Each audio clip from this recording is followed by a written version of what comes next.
सरजू राय को उन्होंने कल ही अपनी पार्टी का हिस्सा बनाया। इससे पहले सरजू राय आए थे तो ये कहा जा रहा था कि निश्चित रूप से नीतीश कुमार के मन में कुछ है, सरजू राय के मन में भी कुछ है, और वो मन क्लियर हो गया कि अब सरजू राय जो है वो हिस्सा हो गए और जदयू के हिस्सा होकर के झारखंड में जो दिसंबर में चुनाव होने वाला है विधानसभा का, उस चुनाव में एक बड़े प्लेयर के रूप में आएंगे। इसको लेकर के सभी लोग अपने अपने हिसाब से, चाहे वो पक्ष हो या विपक्ष हो, यानी दोनों ही साइड के प्लेयर, आप देखिएगा कि जो महत्वपूर्ण प्लेयर होता है उस पर सबकी निगाह होती है।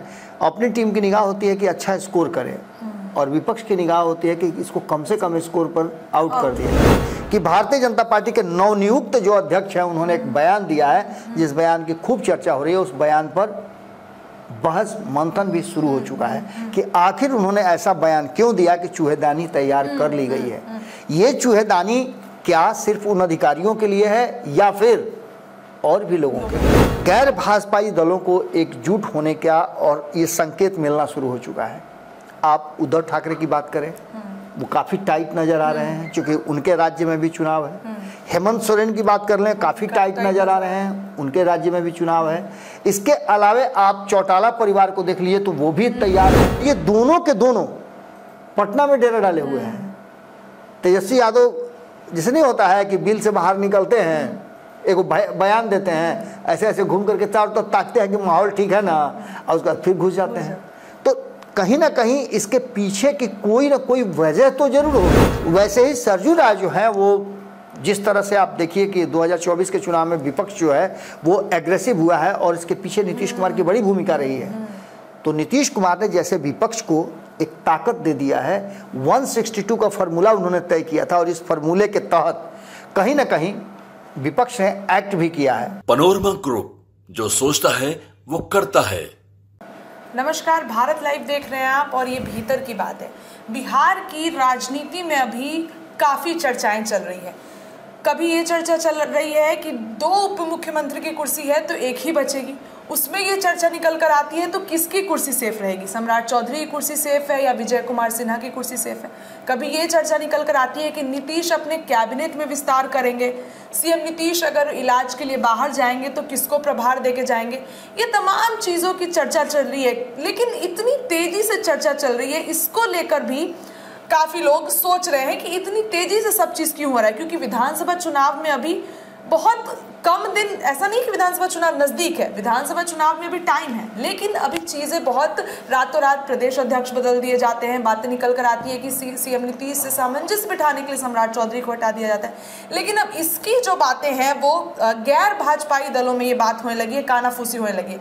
बाबा से बात करेंगे। बाबा, आज का मुद्दा जो है हमारा, नीतीश का ब्रह्मास्त्र बिल्कुल निशाने पर, लेकिन गैर भाजपाई दलों में कानाफूसी बहुत तेज, इसका मतलब कैसे हो रहा है? देखिए, जो वर्तमान चाहे वो केंद्र की सरकार हो या राज्य की सरकार हो, दोनों ही सरकारों में नीतीश कुमार की भूमिका अहम है और सब कुछ जान रहा है कि नीतीश कुमार इसमें एक बड़े प्लेयर हैं।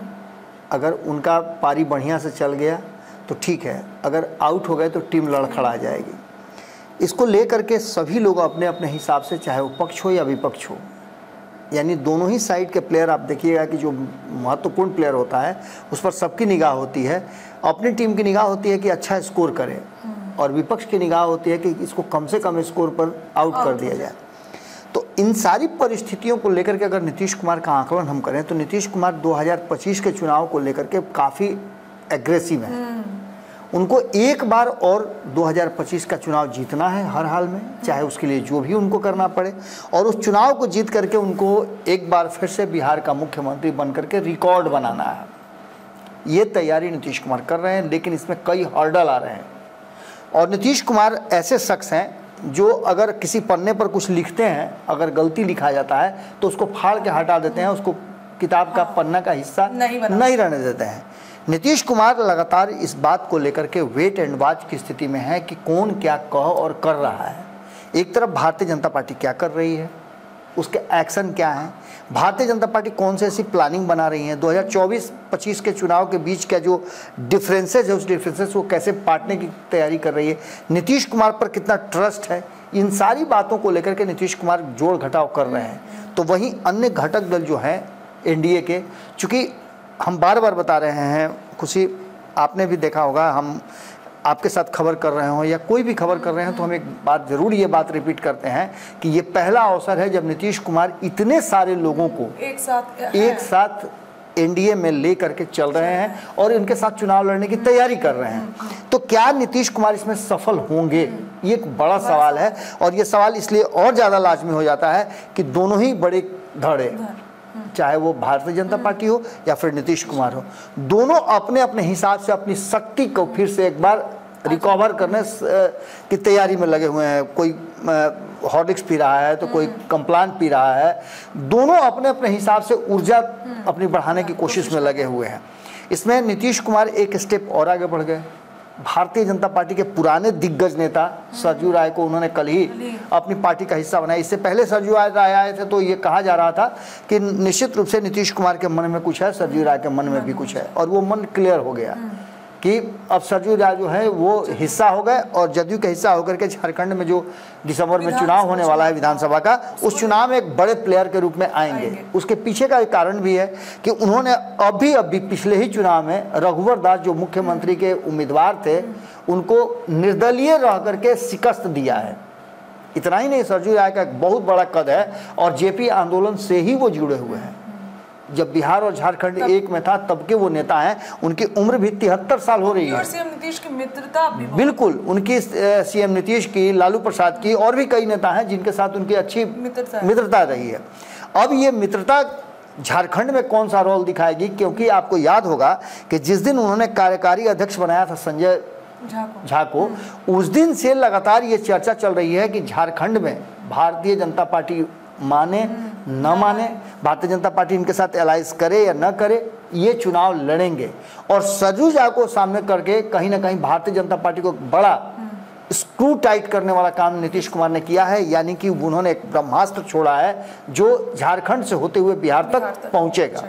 इसकी आंच जो है कहीं ना कहीं अब आनी शुरू हो गई है और उसका नतीजा आपने देखा भी होगा कि भारतीय जनता पार्टी के नवनियुक्त जो अध्यक्ष हैं उन्होंने एक बयान दिया है, जिस बयान की खूब चर्चा हो रही है। उस बयान पर बहस मंथन भी शुरू हो चुका है कि आखिर उन्होंने ऐसा बयान क्यों दिया कि चूहेदानी तैयार कर ली गई है। ये चूहेदानी क्या सिर्फ उन अधिकारियों के लिए है या फिर और भी लोगों के लिए है? कभी कभी चूहेदानी में आप देखिएगा कि दूसरा चीज भी फंस जाता है। एक और जानवर होता है चूहा जैसा ही, वो भी फंस जाता है। उसका नाम नहीं जान के बता रहे हैं, तो वो भी जानवर फंस जाता है। और ऐसी स्थिति में आप समझ लीजिए कि जब चूहेदानी तैयार कर लिया है भारतीय जनता पार्टी ने और उसे हाथ में दे दिया है दिलीप जायसवाल के, पकड़िए जिसको, तो निश्चित रूप से वो अपने ऑफिस के बाहर जो इधर उधर से आने वाले लोग हैं तो वहीं ना रखेंगे चूहेदानी। तो तीनों ऑफिस तो उधर से आना जाना है। अब बाकी बचता है कांग्रेस, तो कांग्रेस के लिए तो दिल्ली में अलग से चूहादानी लगा हुआ है। राहुल गांधी को किस तरह से तो केंद्र में लगा, मैंने राहुल गांधी को किस तरह से घेरने की कोशिश की। बिहार में उनका बहुत कुछ है नहीं ना, कल ही हमने बताया था कि वो पैरासाइट है। कुछ लोग हैं जो पैरासाइट हैं, जो दूसरे के दम पर नहीं चल सकते हैं। और इस बार वो परिस्थितियां बदलने की भी बात चल रही है। लेकिन इन सारी बातों के साथ साथ नीतीश कुमार ने जो ब्रह्मास्त्र छोड़ा है उसमें गैर भाजपाई दलों को एकजुट होने का और ये संकेत मिलना शुरू हो चुका है। आप उद्धव ठाकरे की बात करें, वो काफ़ी टाइट नज़र आ रहे हैं क्योंकि उनके राज्य में भी चुनाव है। हेमंत सोरेन की बात कर लें, काफ़ी टाइट नज़र आ रहे हैं, उनके राज्य में भी चुनाव है। इसके अलावे आप चौटाला परिवार को देख लीजिए तो वो भी तैयार है और उनका रिश्ता जो है नीतीश कुमार को, आपको याद होगा कि नीतीश कुमार को लेकर के जाना था वहाँ मीटिंग में, तो पहली बार नहीं गए थे, दूसरी उड़ान में गए थे, जिसका नेतृत्व तेजस्वी यादव ने किया था और केसी त्यागी जो है उसके सूत्रधार बने थे। तो कहीं ना कहीं हरियाणा में भी चुनाव है और वहाँ भी नीतीश कुमार की एंट्री हो रही है।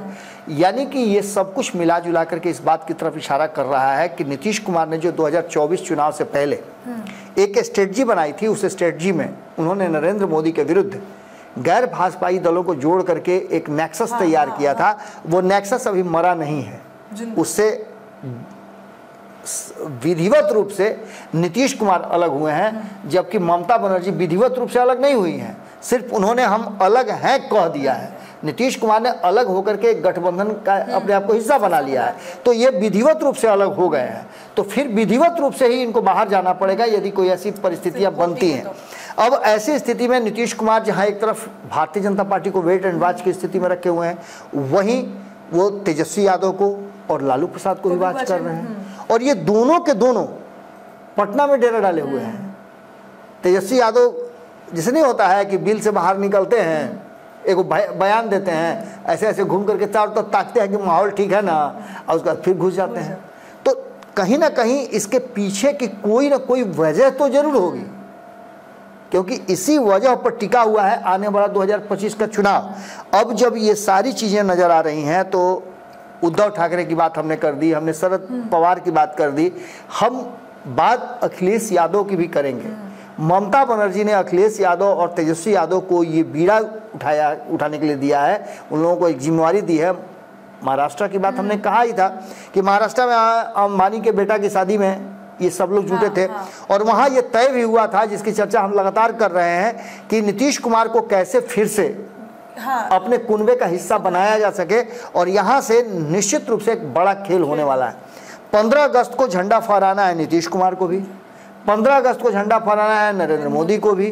तो ऐसी स्थिति में दोनों जब 15 अगस्त का झंडा फहरा लेंगे, तो कोई ना कोई बड़ा राजनीतिक षड्यंत्र जिसको कहा जाता है, या फिर कहा जाता है कि राजनीतिक जो रणनीतियां बनाई गई हैं, उन रणनीतियों का एग्जीक्यूशन शुरू हो जाएगा। अब ऐसी स्थिति में आप समझ सकते हैं कि सरजू राय, जबकि अभी चुनाव में काफ़ी समय बाकी है, 15 अगस्त आने में आज जो हम बात कर रहे हैं तो करीब 8 से 9 दिन बाकी है। तो ऐसी स्थिति में सरजू राय को 8-9 दिन पहले शामिल करा करके, और नीतीश कुमार जो विदेश जाने वाले हैं उससे पहले शामिल करा करके आखिर संदेश क्या देना चाहते हैं? तो एक स्पष्ट संदेश उन्होंने दे दिया है कि सरजू राय वो शख्स हैं जिन्होंने भारतीय जनता पार्टी में रहते हुए, उनको टिकट नहीं दिया गया था, और भारतीय जनता पार्टी के मंत्रिमंडल में रहते हुए उन्होंने अपने ही मंत्रिपरिषद और मंत्रियों के खिलाफ कई तरह के बयान दिए हैं, और वो एक कड़क नेता माने जाते हैं, समाजवादी नेता भी माने जाते हैं। अब ऐसी स्थिति में एक बात और साफ नजर आ रहा होगा कि बयानों में काफ़ी कुछ बदलाव हुआ है। ऐसा थोड़ी बोल सकते हैं कि अब सीएम नीतीश ने सरयू राय को लाया है, तो ये भारतीय जनता पार्टी के लिए मुश्किल तो नहीं बनेगी? बिल्कुल मुश्किल बनेंगे, बिल्कुल मुश्किल बनेंगे। यदि मान लेते हैं कि आपके साथ बहुत लंबे समय से कोई हो, आपके परिवार का सदस्य ही हो, अब वो सदस्य आपसे नाराज हो जाए और वो आपके विरोधी के खेमे में चला जाए। आपको याद है ना रामायण में अगर विभीषण रावण से अलग नहीं जाते तो क्या रावण का वध होता? नहीं होता। उनको पता था कि इनको मारने का, इनके मरने का क्या तरीका है, कहाँ पर इनके जान अटकी हुई है, तो वो जानते थे कि नाभि में वार करना पड़ेगा। उन्होंने राम को बताया कि नाभि में वार कीजिए। वैसे ही सरजू राय जो है, वो जिस तरह से आप देखिए कि 2024 के चुनाव में विपक्ष जो है वो एग्रेसिव हुआ है, और इसके पीछे नीतीश कुमार की बड़ी भूमिका रही है। तो नीतीश कुमार ने जैसे विपक्ष को एक ताकत दे दिया है, 162 का फार्मूला उन्होंने तय किया था, और इस फार्मूले के तहत कहीं ना कहीं विपक्ष ने एक्ट भी किया है। अब जो सामने नजर आ रहा है 162 में 2 राज्य हैं, जिसमें एक जो कि 48 सीटों वाला था, इसमें अच्छा खासा भारतीय जनता पार्टी को पटकनी दी गई है और रोका गया है। इसमें से अधिकांश सीटें जो हैं वो विपक्ष के पास गया है। दूसरी तरफ झारखंड में भी भारतीय जनता पार्टी जो क्लीन स्वीप की बात कर रही थी, वहां भी हेमंत सोरेन ने उसको रोक लिया है। तो ऐसी स्थिति में जहां ये दोनों राज्य रुक लिए हैं, बिहार में 9 सीटें अलग, 10 सीटें अलग हो गई हैं। उसके अलावे उत्तर प्रदेश में आपने देखा होगा कि कितना बड़ा लैंडस्लाइड हुआ है कि भारतीय जनता पार्टी आधा से भी कम सीटों पे आकर अटक गई है। तो इसके मायने कहीं ना कहीं है कि नीतीश कुमार की स्ट्रेटजी काम कर रही है, और वो स्ट्रेटजी अभी भी जीवित है। नीतीश कुमार के रास्ते से एक तरफ आपने देखा होगा कि जैसे ही सुनील सिंह को हटाया गया या हटे, उसके बाद से भारतीय जनता पार्टी भी एक्शन में आ गई, और बिहार के प्रभार और बिहार के किसी भी मामले से अमित शाह को अलग कर लिया गया। तो ये सारी बातें कहीं ना कहीं इशारा कर रही हैं कि नीतीश कुमार का ब्रह्मास्त्र बिल्कुल निशाने पर है, और इसमें गैर भाजपाई दलों को एक बार फिर से आपस में सामंजस्य बिठाने, कानाफूसी करने का मौका दिया है कि क्या नीतीश कुमार को अपने साथ ला करके एक बार फिर से एक नई कहानी को जन्म दिया जा सकता है। इस देश में एक नई राजनीति धारा की शुरुआत हो सकती है। ये संभव भी है, क्योंकि आप जानती हैं कि जब पूर्ण बहुमत आपके दम पर नहीं हो तो कुछ भी हो सकता है। तो कुछ भी हो सकता है। वो ये बोल सकते हैं सीएम नीतीश के लिए दरवाज़ा खुला हुआ है अभी भी। दरवाज़ा तो दोनों तरफ उनका खुला रहता है, उनके दरवाजे की क्या कहें। वो तो कभी कभी दरवाज़ा अपने साथ ले करके चलते हैं कि जब मन करता है तो ऐसे खोलें घुस जाए। तो नीतीश कुमार के लिए ये सब कोई बड़ी बात नहीं है, ये सब सामान्य सी बात है। देखिए यहाँ पर जो हमने बात की, ऐसा लग रहा है कि ऑपरेशन लोटस काम नहीं कर रहा है। सीएम नीतीश की स्ट्रैटेजी काम कर रही है। आगे सीएम नीतीश क्या बदलाव करेंगे, क्या बदलाव नहीं करेंगे, ये सब पे हमारी नजर रहेगी। फिलहाल भीतर की बात में इतना ही। बने रहिए भारत लाइव के साथ। बहुत बहुत धन्यवाद। पनोरमा ग्रुप, जो सोचता है वो करता है।